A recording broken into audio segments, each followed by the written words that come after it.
உடனே என்ன செஞ்சாங்க? நமக்கு நோக்கமே என்ன? தாவா தான். இன்னைக்கு ஒரு கூட்டம் சண்டை செய்யணும்னே உட்கார்ந்துருக்கு. தாவானா அப்புறம் முதல்ல சண்டை, வம்புக்கு வரியா, இழுத்து போட்டு அடிக்கலாமா, யார் அடிக்கலாம்னு பார்க்கலாமா? தாவா, முதல்ல தாவாவுக்கு முக்கியத்துவம் கொடுங்க, அழைப்புக்கு முக்கியத்துவம் கொடுங்க.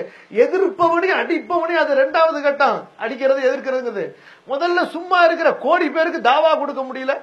அப்ப உடனே ரசூல் ஸல்லல்லாஹு அலைஹி வஸல்லம் உடனே கூப்பிட்டாங்க எழுத்தாளர்கள் எல்லாரையும். அரபுகள்ல ஏதாவது சஹாபாக்கள், இஸ்லாத்தை ஏற்றுக்கொண்ட தலைவர்கள், அம்ர் இப்னு ஆஸ் வாங்க, அபூ துஹ்யா வாங்க, அவர் வாங்க, இவர் எல்லாத்தையும் கூப்பிட்டு டக்கு டக்குன்னு உடனே தபால் எழுதி எல்லா மன்னர்களுக்கும் அனுப்புனாங்க. அடுத்து சுத்தி விட்டான கூட்டத்தார்கள். இப்ப என்ன ஆச்சு பாருங்க, கொஞ்சம் யோசிச்சு பாருங்க. அதாவது அஹ்ஸாப் யுத்தம் இருக்குது, அதுல மொத்தமா கலந்துகிட்ட மூமின்கள் யாரு?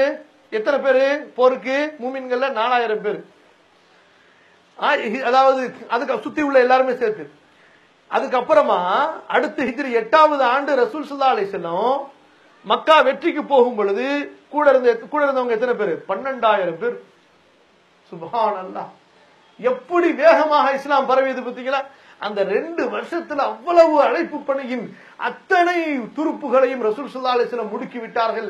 சஹாபாக்கள் தனிநபர் மூலமாக, குழுக்கள் மூலமாக, கடிதங்கள் மூலமாக இஸ்லாம் பரவாச்சு. மன்னர்கள் வந்தாங்க, பொதுமக்கள் வந்தாங்க, கூட்டம் கூட்டமாக வந்தார்கள்.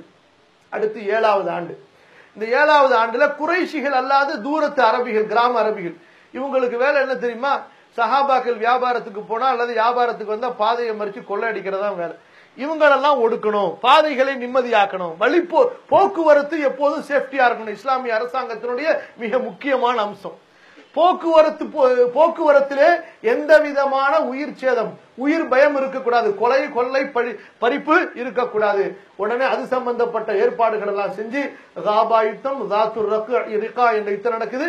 அடுத்து யூதர்களோட ஹைபர்ல யுத்தம் நடக்கின்றது, அதுவும் ஒரு பெரிய யுத்தம்.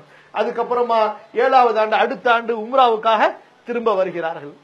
அப்ப வந்த உடனே அந்த ஆயத்து பூர்த்தி ஆயிடுச்சு. உமரே திருப்தியா உம்ரா செஞ்சீங்களா? அல்ஹம்துலில்லாஹ், உம்ரா செஞ்சோம்.